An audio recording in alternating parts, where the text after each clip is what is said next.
Hello everyone and welcome. I thought we'd just stitch some of these quilt components today together and might give you a little inspiration how to put your pieces together if you haven't started yet. I have strips here that are 3.5 inches wide of batting and different various lengths depending on what scrap pieces of batting that I have. And I have a whole stack of it, so I just cut it out of that. So whatever I get, but I do keep it, try to keep it right at 3.5 if I can, and are very close to that, and then whatever length that I happen to have. I just finished this one, and I did incorporate some little pieces off of sweaters, and I put some of that in there, and then stripped it out, added stripping on top to make it, keep it in the look that I want. And I'm real happy with that one. Let me bring you down a little so you can see better. There you go. I like that one a lot. I think it's, you know, it's darker, and I think that's great. That just gives me a color shift around my quilt. Then this one is ready to go. That's my first base layer. And when I get, as I stitch, sometimes I'll add a little more to it. It doesn't matter how many layers you want or got or how you want to do it. And if you've got bigger scraps that you don't want to cut down and you want to cover, that's okay. But then make sure, if you want a scrappy, linear string strip look, that you come back and add some on top, because that'll keep that look going for you. So also that one, and then this one is also laid out, and it's basic. I will be putting a few more pieces onto it as I sew to keep, because I do want a very stringy strip looking quilt. Okay, this one I'm working on, and I've just about finished it. I just came back and added this little piece, and this piece across here. And so that's what I'm talking about keep adding until you get the look that you want on your strips, so that the continuity stays the same. All right. Plus, isn't it wonderful to be able to use all these itty bitty pieces? I mean, we just, I don't know whose slogan it is, maybe the Marines, that says, no man left behind. Well, I guess my slogan is no scrap left behind. We're going to use them, everything that I can, okay? All right, let me grab a needle here and thread up. Where is my needle? I thought I had it. That's not it. There it is. All right.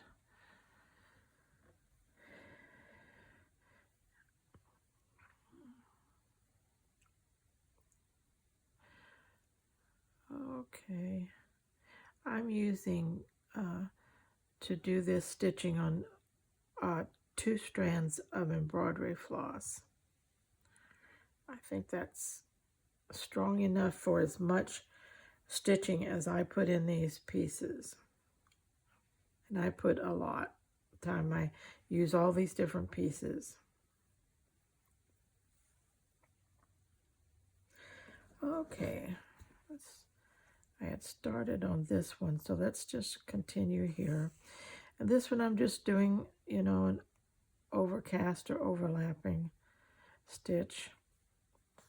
Straight stitches and this overcasting stitches is mostly what I use, along with some back stitches where it needs it. So basically, if you can do those 3 stitches, that's all that I've basically got on this quilt.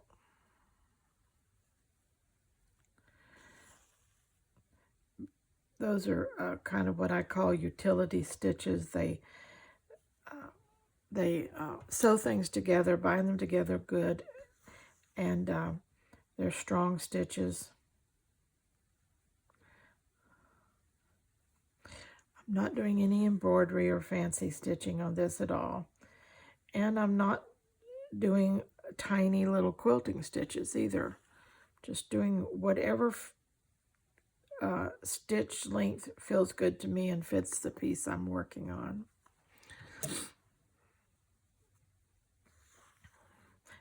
I have found as I get older, my stitches get a little bigger than they used to be.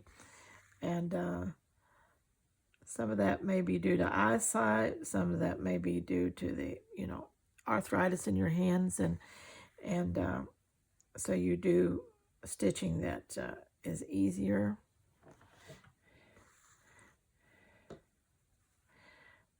Okay. So,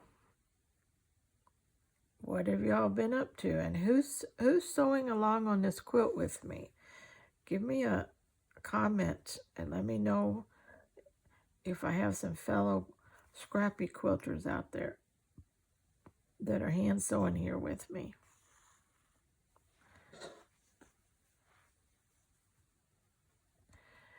I love the method and the process for this quilt,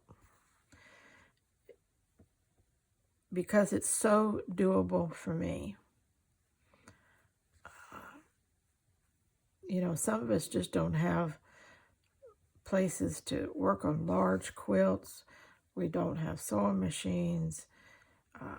We don't have all the rulers, the templates. We don't understand the process of traditional quilting. But we got some scraps, and we got a needle, and we got a thread.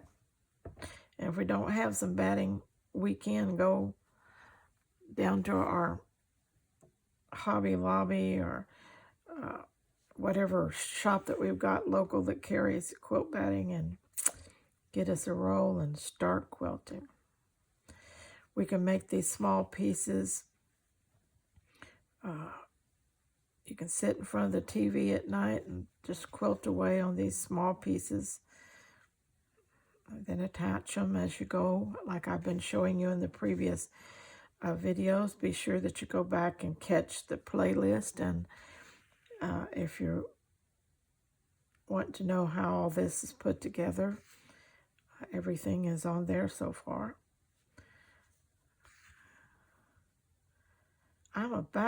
My quilt is about half the size that I want my finished size to be. So I still got a little ways to go on this quilt.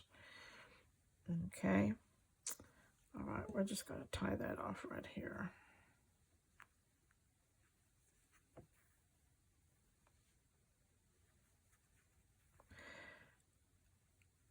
And then if you caught my last video, you know I've already got my idea for my next quilt. I'm thinking I'll be starting hopefully in around January. I don't know.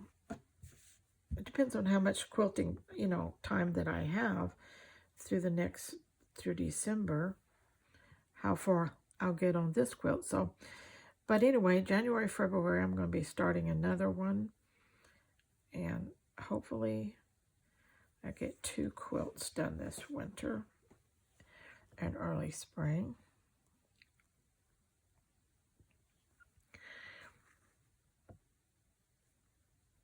And it will be also an unusual scrappy quilt. So if you like something unusual in the quilting arena, well, stay with me because I got lots of ideas.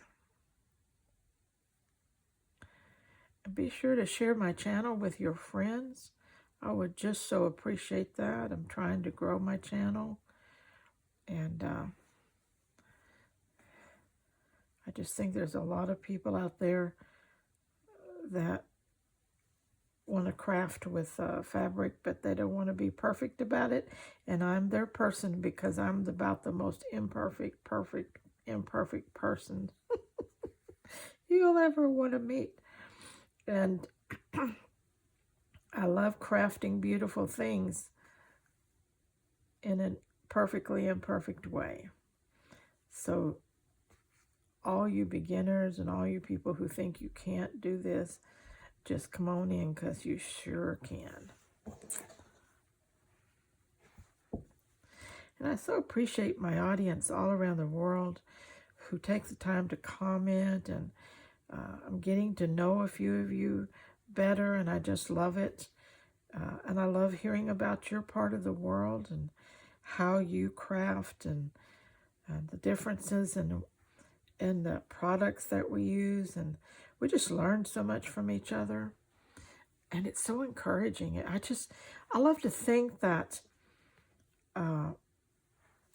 I can sit down here and sew and talk to you, and I've got people all over the world that are working with me, that are sitting right here next to me in a cyber kind of way, and we just having the best time together. Sometime back, I used to have a couple of ladies from Russia who used to comment and come in and interact with me, and I haven't heard from them in a long time, and I worry about them because I know there's a lot of trouble in Russia and Ukraine area over there, that part of the world right now. And so I don't know whether they no longer have access to the internet, or something has happened in the war situation, but anyway, I just worry if you're out there and you just haven't commented in a long time, please drop a comment. Let me know you're okay.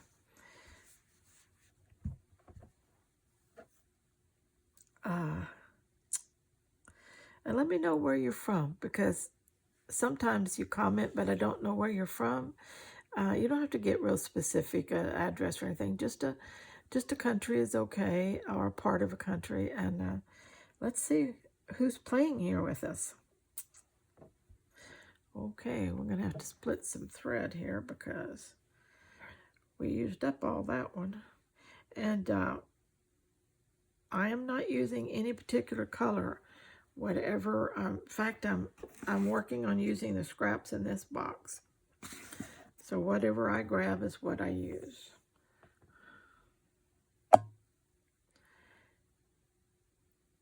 And then I try to separate it out.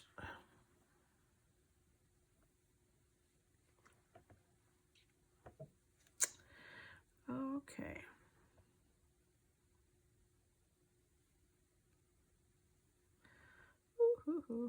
Oh, I have an interesting little thing to share with you.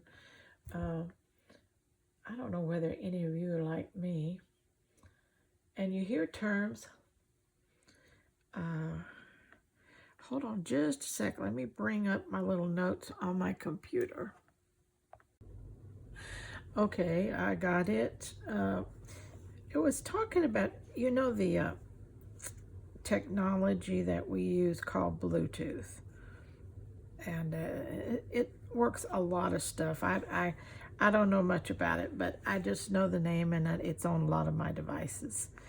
And so I was wondering, for a long time, I wondered about the concept behind this technology.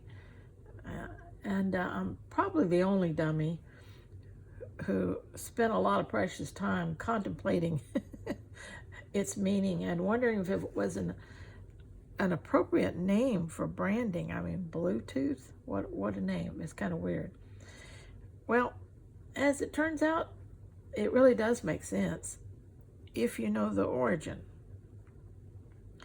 The actual technology was named after a 10th century Viking. King Harold Bluetooth was his name. Never knew that. He is credited with having united Denmark and Norway. Just like the Bluetooth wireless technology, it unites computers and cell phones. And did you know that Bluetooth uses slavery? Well, when Bluetooth devices connect to each other, for example, your phone and your wireless speaker, it's known as a master and slave relationship. One of the devices is the master and the other device is the slave. The master transmits information to the slave, and the slave listens for information from the master. Isn't that cool? Oh my. A master can have up to 7 slaves, which is why your computer can be connected via Bluetooth to multiple devices at the same time. I'm not sure how valuable this information is to you or me, but at least I can quit worrying if someone made a really big goof when they named that product Bluetooth. I tell you, my curiosity sometimes does get the best of me. Oh. All right, let's see here. What's going on? All right, we're about to get done with that one. We finished that little piece, and I believe that completes everything on this one. And that looks very balanced and good to me. It's got the look I want, so I'm going to call this one done. And fasten it off.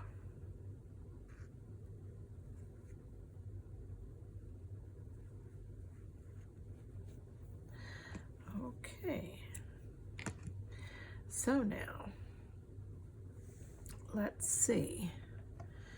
We have this one and this one that are finished. When I get these two done, we've got enough to go the long way down this quilt. The quilt is, I just put a new section on. Let's see, which one did I put on? This one. I just finished this section from here up, these pieces across, and then the connecting section. Okay, and this one is done actually in 2 pieces, and I had a gap, so I had to piece a piece in here to close the gap. And you will never know that those gaps are filled in at times, and the quilt is growing, as you can see. It's getting bigger and bigger. Okay, so this next one will go down, these will go down the long side. Okay, so then I get these finished, and then we can go down the long side of this quilt. Oh, it's getting more beautiful. Every section that I put on is getting more and more beautiful. Okay. All right, these are done. Let's put them away. And let's start on the little one.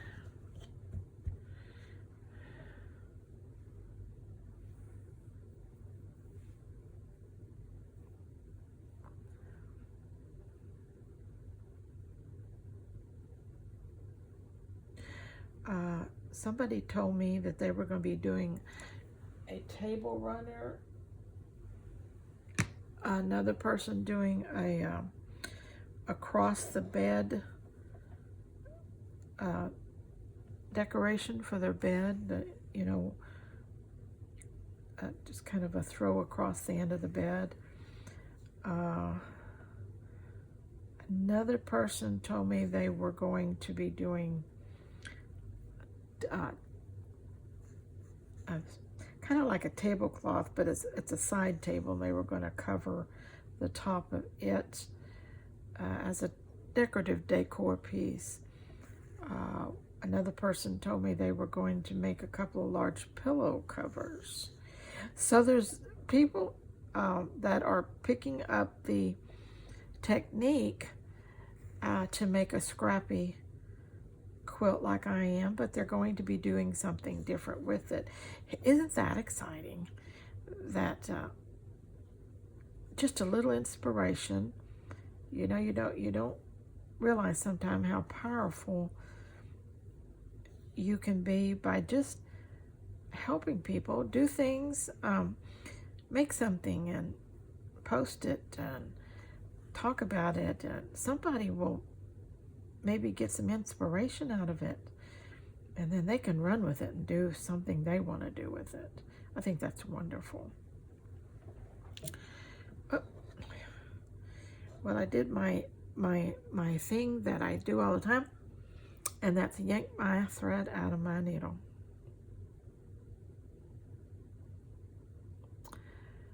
I am an expert at that. If I do anything perfect, that's probably the thing it is. Always yanking my thread out of my needle. Catch the little end of that one. There you go.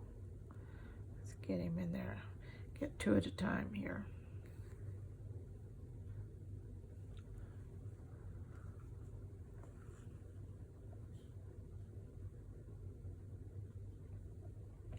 I thought I'd make some longer videos of just stitching, seeing how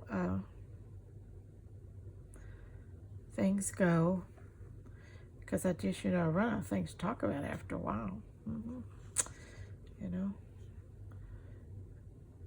I don't lead an adventurous life, 78 years old, and stay home most of the time and talk to you guys on YouTube. So don't have a whole lot of, adventures to take you on or anything, but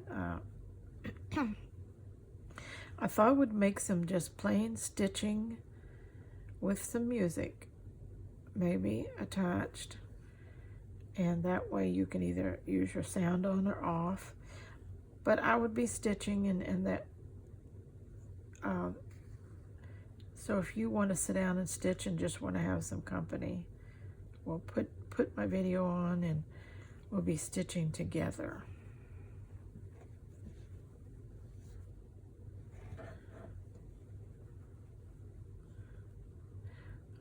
Okay, gotta get this one off.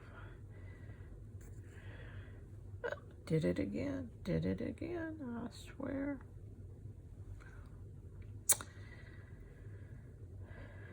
If I could count the time that I'm rethreading needles as productive time, well, I'd have it made.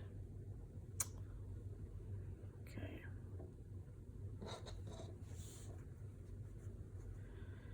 All right. Come on over here, a little piece. I want to get you down there. I better tie this off or I will lose it for sure again.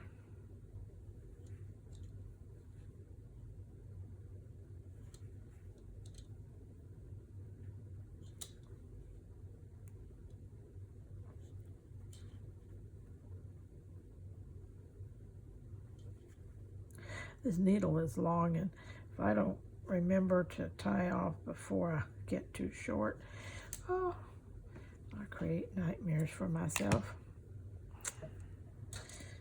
Okay. There we go for that. It's cold here in Texas right now, where I'm at.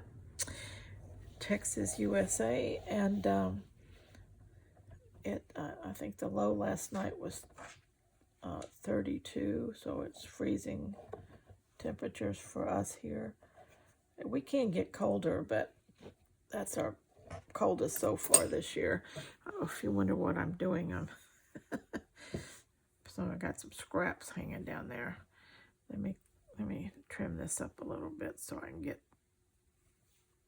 just an offcut from cutting out from a friend of mine who quilts traditionally. She gives me all her offcuts, and she puts them through a die cut system that cuts her different quilt patterns. Isn't that cool? And then she gives me her offcuts, which gives me lots and lots of scrap fabric. And then beautiful lady here on YouTube, she sent me a whole box of scraps, and it just, wow, you know.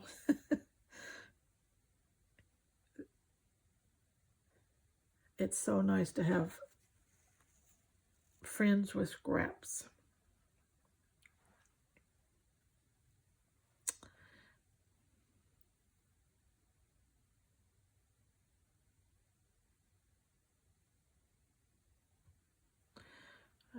Okay.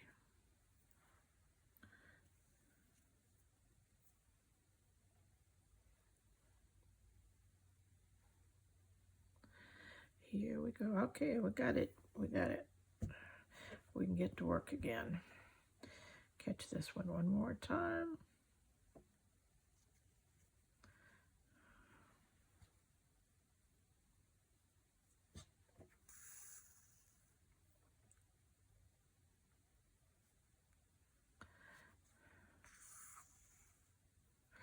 And don't be too exact. You know, when you're working scrappy, that takes all the fun out of it, and also will kill the scrappy look sometimes. So, you know, if things are a little, look at this, curled, don't worry about it. Just use it. You know, if it's frayed, don't worry about it. Just use it.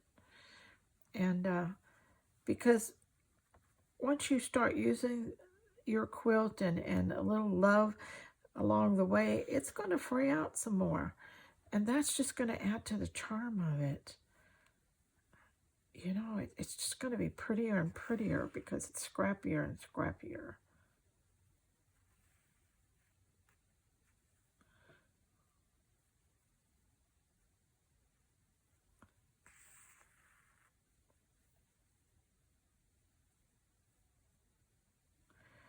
You know, I look at traditional quilts that are scrappy quilts, and they're, you know, they're very pretty and everything, but when they get through, they don't look scrappy to me at all. I just, you know, I mean, yes, they're different pieces, and they are using smaller cuts and things like that, and they are using, a lot of times they do use their offcuts, but they still cut them into shapes and perfect strips and things like that, and so it still doesn't, to me, fit scrappy. And so that, I mean, now that's just my opinion. That's not written in stone. That's just me. Okay, that's my opinion. But anyway, I like the scrappy that really looks scrappy.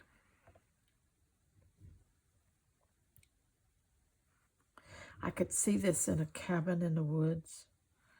I could see this in a cottage by the sea. I could see this in a penthouse. You know, it's just pretty. Got so much interest and texture and design and color, and it's just pretty.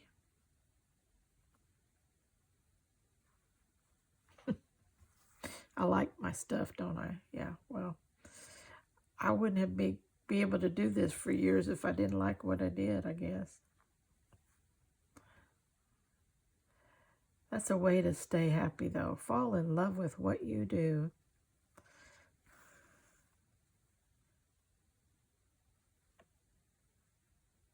My mother used to say to my brother sometimes, "You're a child only a mother could love." She would be so irritated with him.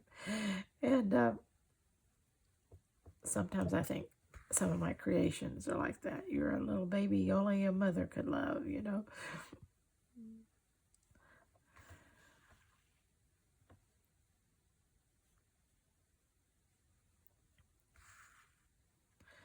Oh, I love my pins, but I hate working around pin heads sometimes.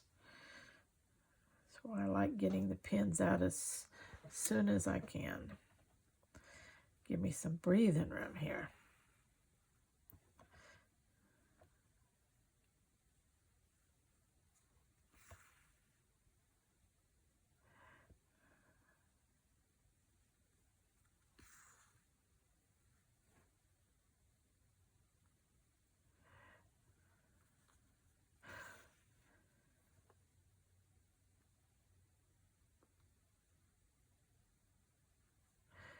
if you don't have a huge variety of scraps like I do, your quilt will be more monotoned if the fewer scraps you have. But over time, if you like doing this, just start collecting scraps.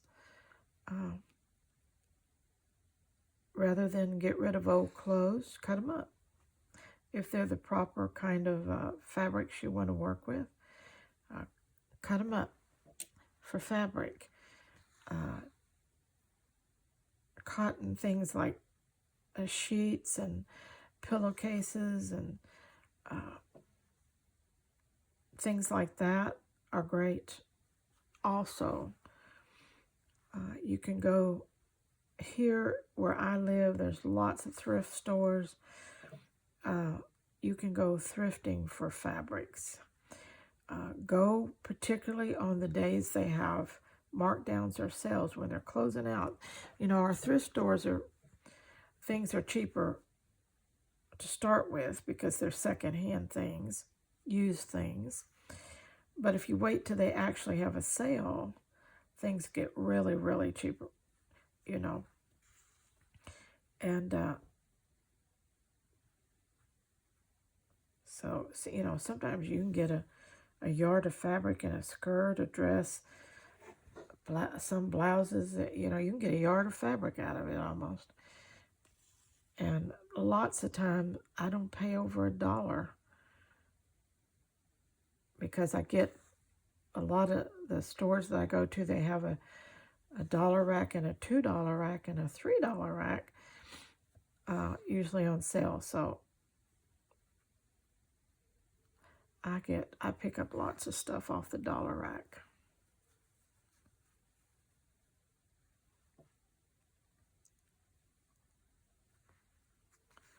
And over the years, that's where I've got collected all my fancy fabrics. Here, after they'll put on these really party dresses or prom dresses on sale after a while if they don't, sell normally. And so you might pick up one of those dresses for, say, anywhere like from $5 to $10. But the point is they have so much beautiful fabric, and they'll have sequins and beads and all kinds of decorations that would cost you a fortune if you tried to buy them.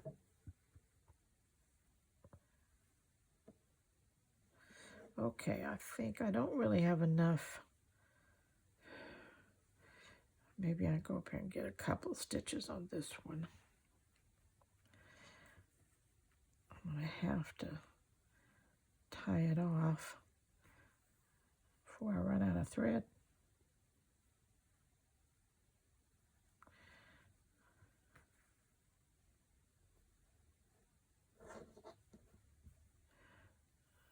Okay, that'll do it.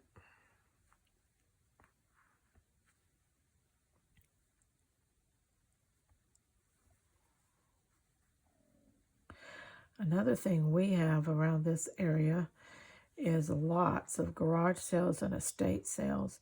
And if there's one thing that's cheap at garage sales, it's clothing. And if you go on the last day,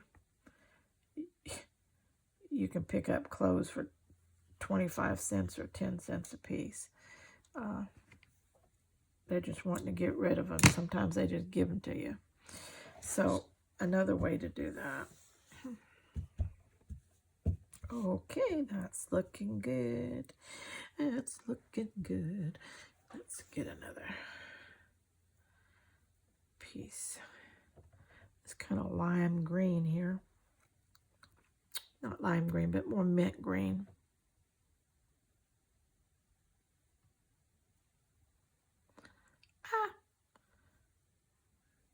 Only got one thread through my needle.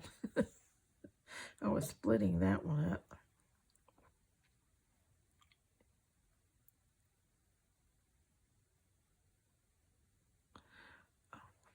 Okay, let's get it done here. There we go.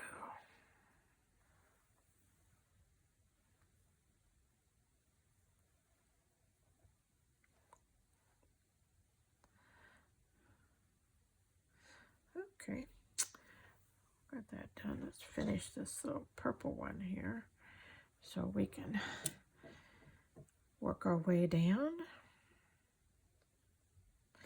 There's no particular place that I start or finish, or I just sew.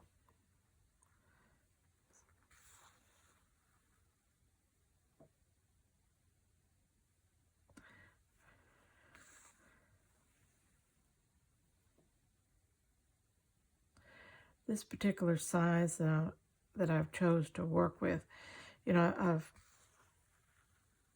kind of worked through different sizes, and this one I settled on because it really seems to be easy. It's big enough to be substantial to get somewhere, but it's small enough that it doesn't hurt my hands to hold it, and things are accessible. I can get to them. It's a little bit harder when you go to put it onto the quilt, but still, because we're only working on the outside edges, since we started from the middle out, it's still a whole lot easier. I don't have a frame. I don't need a frame or a hook or anything like that to work with.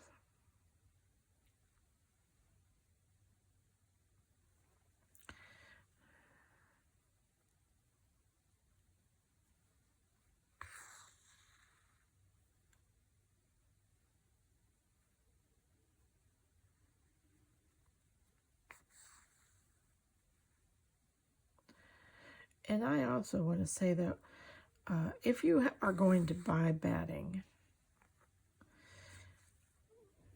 take your needle with you to the store and test it. See how easy your needle goes to that batting.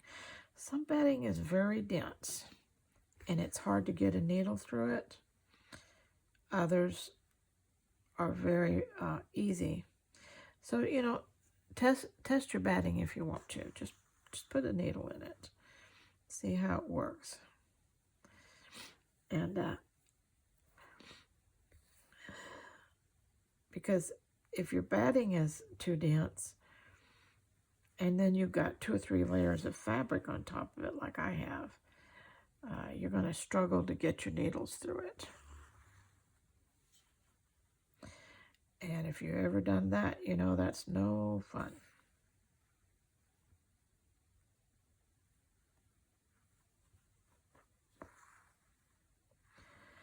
If you don't have batting, what I call quilt batting, you know, depending on what you're going to make,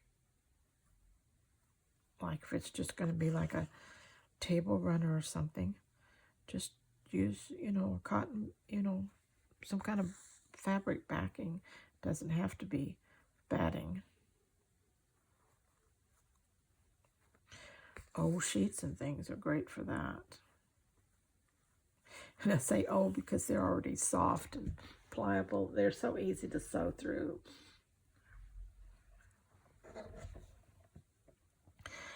Okay, let's see. We got all that down pretty good.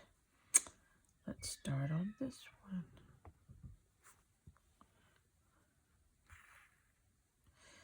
Okay, I'm going to go get a cup of coffee, take a little break. I'll see you back here in a minute. Well, I got my coffee so I can stitch a little bit more. Okay.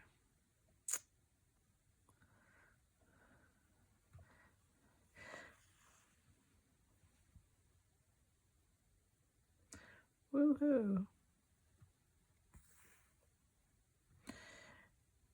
Like I said earlier, we're in winter time, coming into winter here where I live in Texas, Northeast Texas, USA.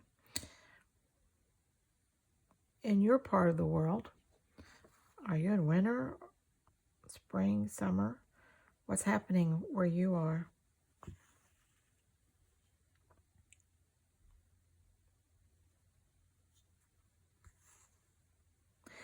Here in Northeast Texas, we have rolling hills, lots of pine trees that stay green all year round, lots of big oak trees. Now they lose their leaves, all kinds of, but we do have lots of those trees. Like I said, rolling hills, lots of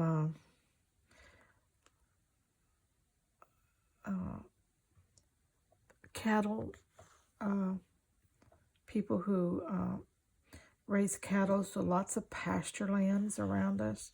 It's just a beautiful area to drive in and to live in. We have a very distinct 4 seasons every year, so we get to enjoy them all. And, you know, our summers are pretty intense with heat, and our winters can get cold, but not like up north where they have all the ice and snow and all that. If we get that, it's rare and it doesn't stay a long time. So, but now we can get very cold down into the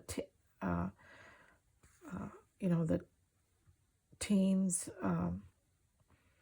I think last year we got down to 6 degrees at one point Fahrenheit, and you know, but like I said, it's there for a day or two, and then it's gone, and then after that it could be back up to 70. So you you never know what your temperature is going to be, but we do get a pretty fall and a turning of the leaves here, and then like I said, our summers are pretty intense with heat, but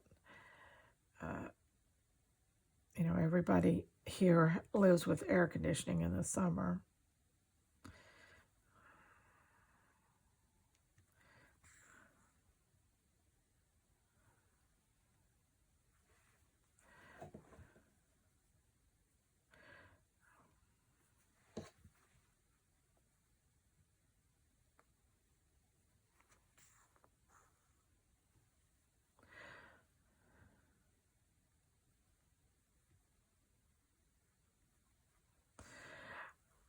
In one of my videos sometime back, I stated that, you know, I cook about 3 times a week. I cook a big meal, and then that, you know, we eat leftovers, and so about 3 times a week I cook a big meal, and then we make do the rest of the week with leftovers. But if you have a special recipe, I'd like for you to share it in the comments. If you have a special recipe for potatoes, anyway, doesn't matter, for pasta, for Tex-Mex, for salads, for cooking vegetables in different ways. You know, just if you have a favorite recipe, share it with me, because I'm always looking for something new to cook. My husband loves to eat like most men, and I love cooking for him because he's so complimentary, and he appreciates and loves my cooking. So, of course, he's been eating it now for 60 years. You better like it up. But I like to do something different, you know, from time to time, and not just get in a rut with the same old things. And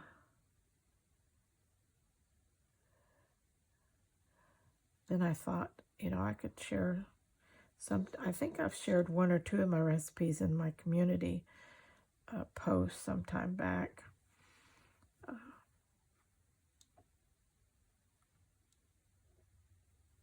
It's nice to share that, because different parts of the world cook so differently from each other.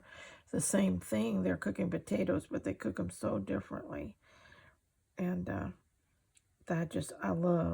very adventurous when it comes to food. I love different foods. And he pretty much eats anything I put on the table as long as I don't tell him what's in it. Isn't it funny? He hates okra. He thinks he hates okra. And the reason I say he thinks he hates it is because when I make gumbo, I love okra in it. Well, I know I can't just chop up okra in my gumbo because he won't eat it if he sees it. But what I do is I take my okra, I cook it, and then I put it in the blender and I puree it. So I get all the flavor, and then I put that in my gumbo. Okay, my gumbo, the okra just adds to the flavor, gives it more of that Cajun gumbo taste. But if you don't see it, you never know what it was in there, what the flavoring is, pretty much. So he eats okra, and he loves my gumbo. All right. So one time he told me early on in our marriage he didn't like liver. Okay, so I don't cook liver, but one time I do like liver, so I thought, okay, I'm gonna make liver and gravy, and I'll just give him the rice and gravy. I think it was rice that I fixed with it, and I did. Oh, he loved it. That was the best gravy. Oh, sheesh, it's funny, but. So I'd love to try some new recipes on him. So anybody out there got some recipe ideas for me, just drop them in the comments. Share them with all of us. We'd love it. Okay, let's see. I got a purple needle here. Already threaded up. Let's finish this one out.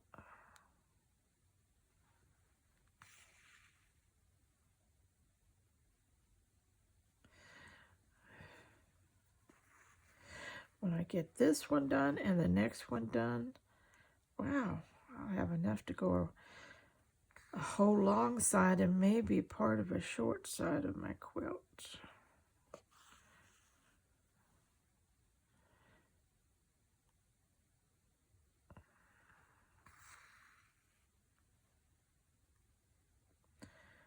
One lady said I'd have to make all those first and then start on the quilt. And I'm thinking, I can't do that. I got to do it along as I go. I make them along as I go. I have to stop and make enough to do a side, but that's usually all I do before I put it to the quilt. And then I stop, and make some more. Isn't it funny how we all work differently? But again, that's more like a plan, and I'm not too big on planning much. Excuse my sniffing. It's allergies again.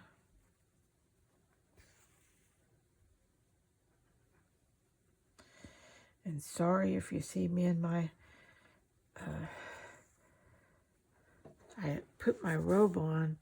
I have several colors of them, but I put them on because they keep me warm. And because when I'm sitting still, we don't keep the house heavily heated because it's hard for my husband to breathe if it's too hot in the house. And so when I sit still here and work, I can get chilled. So I always wear my robe over my clothes. So half the year, late fall through the winter and early spring, I'm in my robe all the time. Looks like I never get dressed, but I do.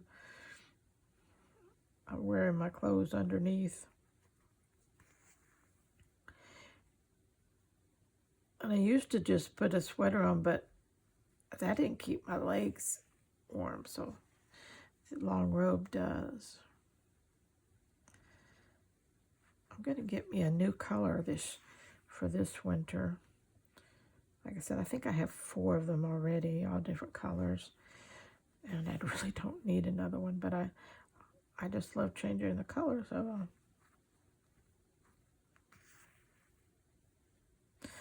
I have a blue one, a purple one, a peach colored one, and a red one. I'm thinking about kind of an aqua. I saw a really pretty one that was kind of aqua. So I know I watch some creators that are in the UK and some,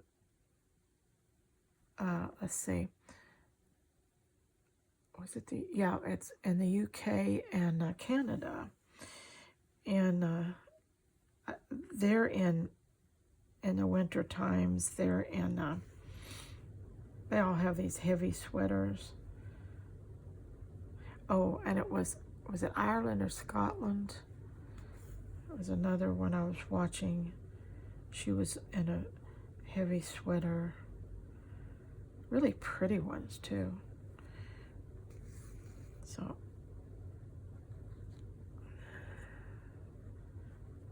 they were doing the same thing that I'm doing with the robe. They were just trying to stay warm.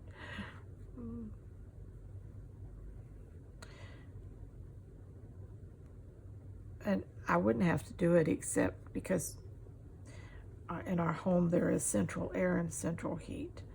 But like I said, we can't run the heat too high. My husband has some lung problem, and so keeping cooler air lets him breathe easier. Not cold by any means in here, but if you're not moving around, like I said, if I'm sitting still, I get chilled. So I just didn't want you to think I never got dressed. I got up in my robe and started making videos, and that girl never gets dressed. I am dressed, I promise.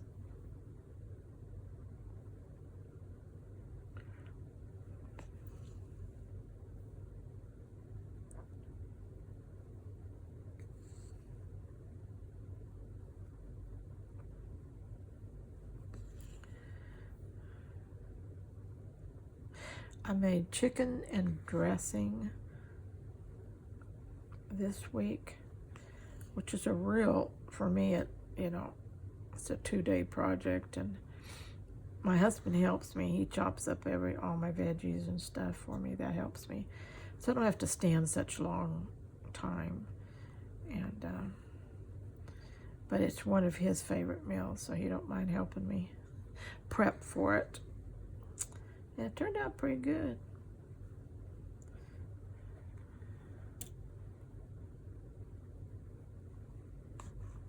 But that's what we're going to have for lunch today, and I just don't have to cook. I can just heat it up, and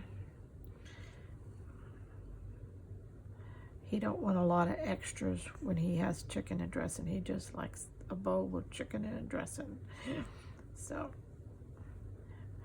when I fix chicken and dumplings, that's the same way. He don't want a whole bunch of side dishes. He just likes the main dish. He's always been the easiest man to cook for because, like I said, he'll pretty much eat anything I put in front of him. And while there are a few things he doesn't like and that I don't fix for him, it's not difficult at all. He's not an extremely picky eater. And he'll eat leftovers. That's a plus.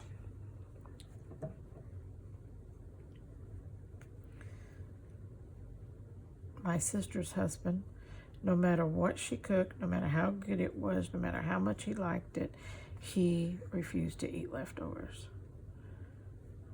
I thought that was tragic. Really? So she had to make sure she cooked in smaller portions because she didn't want to be throwing out food all the time. But also it made it where she had to, you know, cook every day. Oh, that's not right.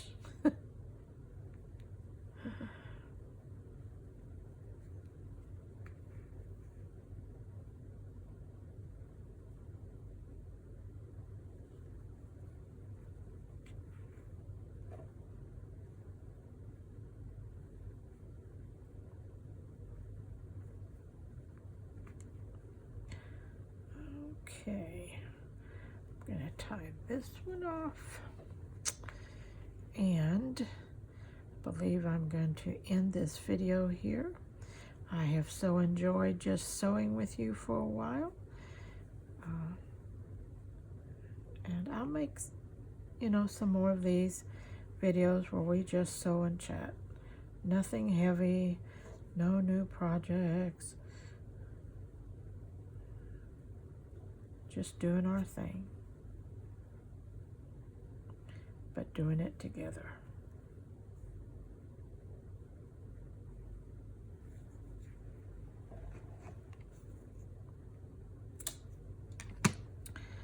Okay, so that one's coming on, and then this one's next.